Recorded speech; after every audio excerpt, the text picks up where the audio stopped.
Hello guys, welcome back to another video. I hope you are all doing well. बच्चों, आज की video में हम लोग बात करेंगे एमसीसी ने जो अपना ऑफिशियल काउंसलिंग शेड्यूल रिलीज किया है, उसमें क्या-क्या डेट्स हैं, कौन-कौन सी टाइमिंग दी गई है आपको, उन सारी बातों का हम लोग डिटेल डिस्कशन करेंगे इस वीडियो में। साथ में ही एमपी हाई कोर्ट में जो केस पेंडिंग है, उससे रिलेटेड भी जो इम्पोर्टेंट अपडेट है वो मैं आपको शेयर करूँगा। साथ में ही आपको चॉइस फिलिंग लिस्ट कैसे प्रिपेयर करनी है, कैसे आपको कॉलेजेस अलॉट होते हैं, इन सारी बातों पे भी हम लोग डिस्कशन करेंगे। तो without wasting your time let's start the video.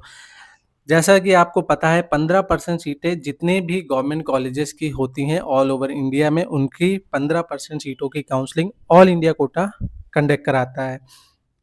और जितने भी डीम्ड यूनिवर्सिटीज़ होती हैं उनकी 100% सीट एमसीसी काउंसलिंग कंडक्ट कराता है और 100% एम्स और जिपमर की काउंसलिंग भी ऑल इंडिया कोटा कंडक्ट कराता है फॉर 100% सीट्स। यहाँ तक क्लियर है। यहाँ पे जो फर्स्ट पॉइंट दिया गया है, verification of tentative seat matrix by the participating institute and NMC.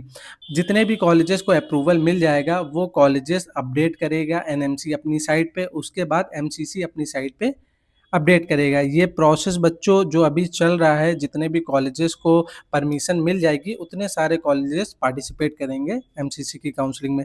उसकी डेट जो है वो 18 से 19 जुलाई है एमसीसी की अपडेट करने के लिए। उसको देख के ही बच्चों आप अपनी चॉइस फिलिंग वगैरह प्रिपेयर करना, सो दैट आपको बहुत हेल्प होगी चॉइस फिलिंग बनाने में। और जो बच्चों आपको टाइम दिया जा रहा है फॉर रजिस्ट्रेशन, वो 8 दिन का समय दिया जा रहा है। जनरली स्टेट इतना टाइम देते थे, बट एमसीसी ने आपको 8 दिन का समय दिया है। देख लेते हैं रजिस्ट्रेशन कब से स्टार्ट है। 21 जुलाई से लेके 28 जुलाई तक आपको रजिस्ट्रेशन देखने को मिलेंगे दोपहर 12 बजे तक। पेमेंट फैसिलिटीज़ अवेलेबल रहेगी आपकी 28 तारीख को 3 बजे तक आप कर सकते हो पेमेंट। उसके बाद बच्चों आपको चॉइस फिलिंग करनी होगी। ये बच्चों आपका बहुत इंपॉर्टेंट रोल प्ले करता है। और कुछ र्यूमर्स वगैरह हैं कि जितने भी अच्छे कॉलेजेस हैं जो हमको चाहिए वो हम अब सबसे टॉप पे डाल देंगे तो हमको पहले अलॉटमेंट हो जाएगा। ये सब बकवास बातें हैं। इन सब से कुछ नहीं होता है। जो आपकी रैंक होगी उस रैंक पे ही आपको कॉलेज अलॉट होगा। दैट मीन्स अगर आपका सीक्वेंस बना हुआ है, सबसे पहले आपने एम्स दिल्ली रखा है, फिर एम्स भुवनेश्वर रखा है, फिर एम्स नागपुर रखा है, तो सबसे पहले एम्स दिल्ली की कट ऑफ देखी जाएगी। डजेंट मैटर अगर आपकी कम रैंक है और आपने अच्छा कॉलेज ऊपर रखा हुआ है तो आपको वो पहले अलॉट हो जाएगा। ऐसा कुछ भी नहीं होता है। जितनी आपकी रैंक होगी उसके बेसिस पे ही आपको कॉलेज अलॉट होगा। चॉइस फिलिंग का जो टाइम दिया है वो 22 तारीख से लेके 28 जुलाई तक दिया गया है, रात में 12 बजे तक। चॉइस फिलिंग आप लॉक कर सकते हो। हाँ बच्चों, एक बात आप ध्यान रखिएगा, एमसीसी में ऑटो चॉइस लॉक हो जाती है, बट आप अपनी choices for a safer side lock करके रखिएगा। इसकी जो टाइमिंग दी गई है वो 28 तारीख को 11 बजे तक दी गई है। मतलब कि ये 28 तारीख को 4 बजे से लेके 28 तारीख को 12 बजे तक आप चॉइसेस लॉक कर सकते हो as per the servers time. 7 दिन का इसमें समय दिया गया है, मतलब 22 तारीख से लेके आप 28 तारीख तक चॉइस फिल कर सकते हो। और जो लॉक करने का समय है वो 4 बजे से लेके 12 बजे तक है। Seat processing of seat allotment, seat जो प्रोसेस होगी आपको अलॉट होने के लिए, उसके लिए जो टाइम दिया गया है वो 2 दिन का लिया गया है। और फाइनली आपको आपका रिजल्ट देखने को मिल जाएगा 31 जुलाई को। ये फर्स्ट राउंड का आपको यहाँ पे रिजल्ट देखने को मिलेगा। उसके बाद जो आपको रिपोर्टिंग टाइम दिया गया है वो 1 अगस्त से लेके 6 अगस्त तक दिया गया है, मतलब 6 दिन का समय दिया गया है। It's approximately 1 week. इसमें बच्चों आप कहीं से भी हो, अगर आपको सीट अलॉट हो गई हो तो आपको जहाँ पे भी आपको सीट अलॉट हुई है वहाँ पे आपको फिजिकली डॉक्यूमेंट्स वेरिफिकेशन के लिए जाना पड़ेगा।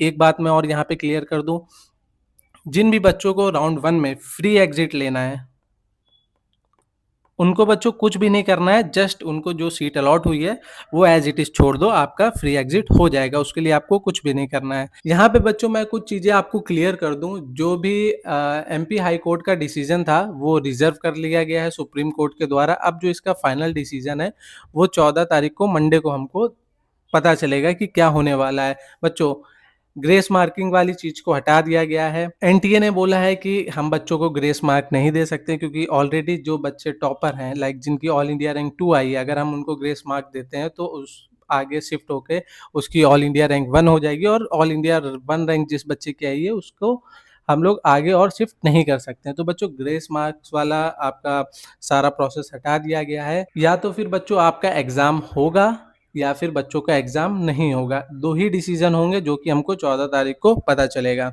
एक बात बच्चों और जान लो, जितने भी स्टेट्स ने अपना रजिस्ट्रेशन वगैरह करा लिया है लाइक कर्नाटका, गुजरात, पौंडीचेरी, केरला, वो अपनी चॉइस फिलिंग एमसीसी के चॉइस फिलिंग के पहले स्टार्ट नहीं कर सकते हैं। तो कोई भी बच्चों को दिक्कत लेने की ज़रूरत नहीं है। जब एमसीसी की फर्स्ट राउंड की अलॉटमेंट हो जाएगी, उसके बाद ही आप स्टेट की काउंसलिंग में पार्टिसिपेट कर पाओगे। दैट मीन्स तभी आपका स्टेट का अलॉटमेंट आएगा, वेदर ये आपको चॉइस फिलिंग का ऑप्शन दे दें तब भी। एक बात बच्चों मैं और यहाँ पे क्लियर कर दूं, जब एमसीसी की राउंड 1 की काउंसलिंग कंप्लीट हो जाएगी तभी स्टेट का राउंड 2 का प्रोसेस स्टार्ट होगा। फिर स्टेट राउंड 1 का सारा प्रोसेस कंप्लीट हो जाएगा, उसके बाद एमसीसी का राउंड 2 का रजिस्ट्रेशन वगैरह स्टार्ट होगा। अब रजिस्ट्रेशन वगैरह की हम लोग डेट देख लेते हैं कितनी है। तो जो भी verification of tentative seat matrix आएगी वो आपको प्रेजेंट हो जाएगी, मतलब न्यूली जितने मेडिकल कॉलेज ऐड ऑन होंगे वो आपको एमसीसी की वेबसाइट पे पता चल जाएंगे। उसके अकॉर्डिंगली आप अपनी चॉइस प्रेफरेंस वगैरह बना सकते हो। इसका जो रजिस्ट्रेशन का डेट है वो 12 अगस्त से लेकर 18 अगस्त तक है, दोपहर 12 बजे तक। और जो पेमेंट फैसिलिटीज़ आपको अवेलेबल हो रही है वो 18 अगस्त तक अवेलेबल हो रही है। उसके बाद बच्चों चॉइस फिलिंग आप करोगे 13 अगस्त से 18 अगस्त, और जो चॉइस लॉकिंग का समय है वो 4 बजे से लेके 18 तारीख को 12 बजे तक है रात में।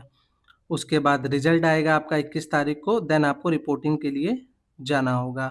नेक्स्ट ऐसे हम लोग राउंड 3 की डेट्स वगैरह देख लेते हैं। तो 3 सितंबर से लेके 8 सितंबर तक आपको यहाँ पे रजिस्ट्रेशन करना होगा।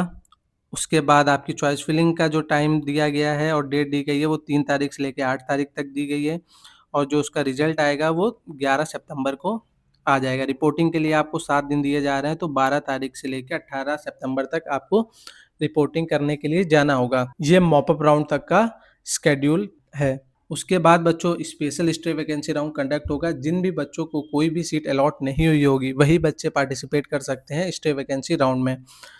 स्टे वैकेंसी राउंड में जो रजिस्ट्रेशन की डेट है वो 22 सितंबर से लेके 24 सितंबर तक है, और चॉइस फिलिंग जो आपको देखने को मिलेगी 22 तारीख से लेके 25 तारीख तक देखने को मिलेगी, और जो रिजल्ट आएगा इसका वो 27 तारीख तक देखने को आपको मिलेगा, और जो रिपोर्टिंग टाइम है वो 27 तारीख से लेके 3 अक्टूबर तक यहाँ पे आपको देखने को मिलेगा।